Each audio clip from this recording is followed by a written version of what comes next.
Salut à tous, merci d'être fidèles à notre rendez-vous du week-end. C'est un vrai bonheur d'accueillir aujourd'hui un comédien très populaire qu'on a vu notamment dans plusieurs séries cultes. Bonjour Anthony Dupré. Bonjour Stéphane, comment vas-tu? Très bien, et toi? Super, tout va bien, merci. Alors Anthony, est-ce que tu peux nous rappeler comment tu t'étais fait repérer au début de ta carrière? Ça a commencé, j'ai commencé par des publicités. Voilà, je faisais des castings de pub et puis j'ai fait aussi ensuite de la figuration chez AB Productions sur Oui. les premiers baisers. Et à la suite de ça, Ariane et Rémi qui faisaient partie du Club Dorothée avaient écrit une chanson et cherchaient un jeune chanteur. Et voilà comment je me suis retrouvé à faire un casting chez AB avec Jean-Luc Azoulay, Jean-Paul Césari et Ariane Carletti pour interpréter cette chanson. Donc la chanson, c'était autour de toi, Hélène? Tout à fait, exactement. Et la première chanson qui m'a ensuite permis d'enregistrer le single et puis de faire la première partie d'Hélène au Zénith en 93, un mois après avoir enregistré la chanson. Oui, ça a été hyper vite en fait, puisque je crois que tu as fait 7 fois le Zénith à ce moment-là. La première tournée, c'était 7 fois le Zénith, plus 40 dates dans toute la France, et en Belgique et en Suisse. Et puis la deuxième année, on avait fait Bercy 11 fois. Ah oui. Plus une tournée de 60 dates. Oui, énorme, quoi. Ouais. Finlande, France, Belgique, Suisse, enfin voilà, c'est incroyable. Avec des salles de comble à chaque fois, des salles immenses et mythiques, le Forest National à Bruxelles.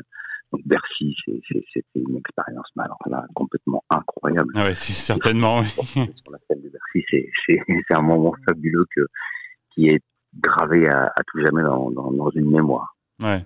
Donc tu vas devenir une des stars AB, hein, puisque en plus de la chanson, donc tu seras comédien dans Premier Baiser et puis toutes les séries. Et la chance, oui, que le public adhère tout de suite et me prenne dans ses bras et grâce à ça, ils m'ont proposé ensuite de rejoindre l'équipe de Premier Baiser pour tourner dans la série avec un rôle cette fois-ci, le rôle d'Anthony qui arrivait en parachute dans la cassette. Ah oui. C'est drôle. Et voilà comment l'histoire a commencé. Et c'est une période fabuleuse. Et c'était intense, hein. Beaucoup de comédiens le disent. Enfin, vous tourniez, une grosse partie de la journée. Moi, c'est simple. Pendant 5 ans, j'ai bossé, mais en prenant un plaisir fou. Je n'arrêtais pas, mais c'était extraordinaire. C'est-à-dire qu'il y avait des tournages, il y avait les enregistrements des chansons, les albums en studio, ensuite il y avait des concerts, des galas, des rencontres. Enfin, on travaillait. Pour moi, c'était un boulot, mais c'était un plaisir, 24 heures sur 24. Tu as gardé contact avec la bande ou tu as tourné la page de cette période? Non, il y en a certains avec qui on est resté proches parce que ces années-là sont tellement marquantes que forcément on a une histoire. C'est gravé à tout jamais. Donc même si on se voit pas pendant quelques temps, dès l'instant où on se croise, c'est comme si on s'était hier parce qu'on se connaît par cœur. Donc la fidélité de Jean-Luc Azoulay est légendaire, hein, on le dit souvent, et donc il t'a fait tourner dans d'autres séries qui produisaient. Donc il a fait à l'époque on a fait le Premier Baiser qui ensuite s'est transformé et qui est devenu Les Années Fac. Christophe et moi on avait la chance d'avoir une très belle présence dans la série, et ensuite on a fait Les Années Bleues qui est une série de 20 où on a tourné 20 épisodes. Et c'était la fin d'AB Productions, mais c'était aussi une très belle expérience. Les Années Bleues, on peut la retrouver aujourd'hui en diffusion sur YouTube ou même sur des plateformes.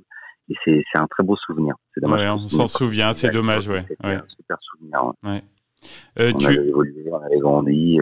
C'était un autre âge, On bossait, où on était au chômage.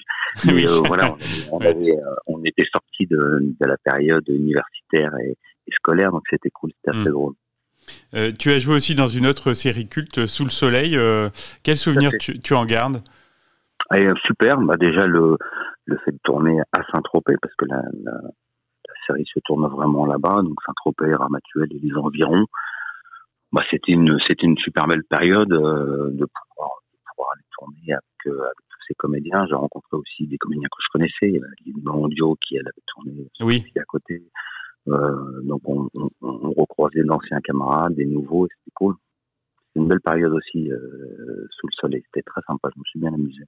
Alors, une expérience qui t'a beaucoup marqué, je pense, peut-être une des plus belles, Navarro. Comment tu t'es retrouvé dans cette aventure? Navarro, oui, on monte une marche, donc c'est vachement agréable de se rencontrer, des comédiens comme Roger, plus tous les guests. Il y avait toujours des guests incroyables, des réalisateurs aussi. Il y avait Edouard. J'ai eu la chance de tourner par exemple avec un monsieur comme Edouard Molinaro. Des films de Funès, Jean Fagols. Donc, bien sûr. On parlait de Navarro, c'est grâce à Jean Fagols, avec qui j'avais tourné quelques années avant, 2 ans avant ou 1 an avant dans l'Institut avec Gérard Klein. C'est aussi beaucoup grâce à lui que cette nouvelle période s'est ouverte pour moi. Parce qu'il m'a fait confiance sur le rôle de Bob dans l'Institut, qui était un éducateur un peu con, mais sympathique. Et c'est grâce à ça. Et aussi la saga de l'été, Le Bleu de l'Océan. Ah oui, aussi, oui, tout à fait. Bernard Verlet, qui a parlé de moi à Tito Topin, qui était l'auteur de Navarro. Donc voilà, c'est souvent des rencontres dans ce métier. Bien sûr. C'est des gens avec qui on bosse, qui ont envie de retravailler avec vous, ou moi j'avais envie de rebosser, et voilà comment ça se passe. Mais Navarro, oui, ça a été une aventure extraordinaire. Puis j'ai retrouvé mon pote Philippe. Oui, j'y pensais, oui. Voilà, Philippe, c'était cool. On s'est vraiment bien amusé sur cette série. On formait un bon duo. Duo top. Oui, c'est vrai. Alors, je me rappelais plus, ou j'avais pas su. Il y a eu une période américaine aussi pour toi, juste après. Après, je suis parti aux États-Unis pendant 3 ans. J'ai pris des cours là-bas. J'ai bossé un peu, j'ai tourné, j'ai fait quelques trucs. Et puis quand je suis rentré en France, j'ai eu la chance qu'on me propose une pièce de théâtre. Oui. Ça, c'est une expérience que je n'avais pas vue encore. Et j'étais très heureux de découvrir la scène. Ça me faisait un peu peur parce que quand vous faites un tournage en plateau, vous avez une scène ou deux à apprendre.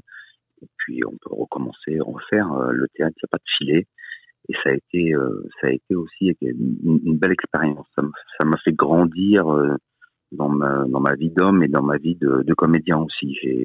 J'ai adopté de nouvelles méthodes de travail, et depuis je suis encore plus heureux parce que je prends vraiment beaucoup de plaisir à chaque fois à interpréter les personnages qu'on me confie. Ça sent, oui, ça sent.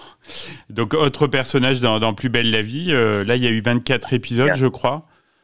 Ouais, c'est ça, et un prime. Et un prime, oui. Ouais. Blackout. Ah, ça c'était fabuleux, Francis Soubéran, le grand cornu.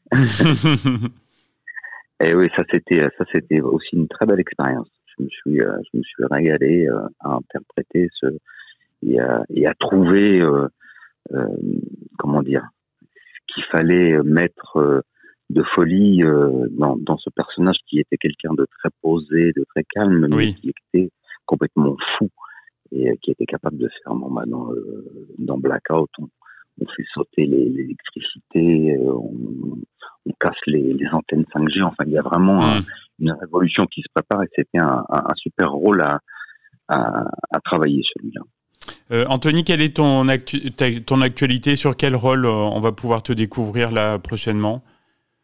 Alors en ce moment, je travaille avec un metteur en scène libanais qui s'appelle Jacques Maroun. J'ai vu des pièces de lui quand j'étais au Liban et en France aussi. Donc là, on est en train d'essayer de trouver la bonne pièce à mettre en scène. Donc là, on est en recherche pour l'instant. Et puis à côté de ça, il y aura bientôt, je pense, des téléfilms ou des apparitions dans des séries. C'est pareil, c'est en discussion. Je n'ai rien signé pour le moment. D'accord. Je suis toujours prudent. Oui, sur les signatures. Bien sûr, oui, bien sûr. Parce que bon, les projets parfois prennent du retard et j'aime pas annoncer des choses qui ne se font pas forcément. Mais voilà, il y a des bonnes choses en préparation. Bon, on suivra ça. Et au niveau de la chanson, c'est définitivement terminé, ou tu pourrais revenir un jour en tant que chanteur? Avec l'âge, j'ai appris à ne jamais dire jamais. C'est ce que me disent souvent les invités, donc. Oui, parce que franchement, demain, il y a une très belle chanson qui arrive. Oui. Un auteur-compositeur qui m'écrit quelque chose qui me touche et que j'ai envie de chanter, je pense que de toutes les expériences, je vais être très honnête, de toutes les expériences, la seule qui me manque le plus, c'est c'est de chanter sur scène, en live, avec des musiciens. Et voilà, et de chanter avec le public, cette communion qui est extraordinaire. C'est, voilà, ce que j'ai vécu de plus fort dans mon parcours d'artiste, c'est la scène. Au théâtre, mais en concert, c'est encore autre chose. Je dirais que c'est le must. Parfait, on verra ce que l'avenir te réserve. Et puis, un grand merci pour cet échange très sympa. Merci à toi, Stéphane, c'est toujours un plaisir de discuter avec toi. À bientôt, en Auvergne ou à Paris. Merci Anthony Dupré. En Auvergne, j'adore. Je vais venir parce que il faut que je fasse découvrir à mon petit garçon les volcans d'Auvergne. Écoute, on t'attend, on ira faire une rando ensemble alors. Alors, avec grand plaisir. Voilà, on donne ce rendez-vous-là quand je passe voir avec grand plaisir. Je te préviens à l'avant. Ça marche. Merci Anthony, à bientôt. Au revoir. Merci beaucoup, à très bientôt. Au revoir.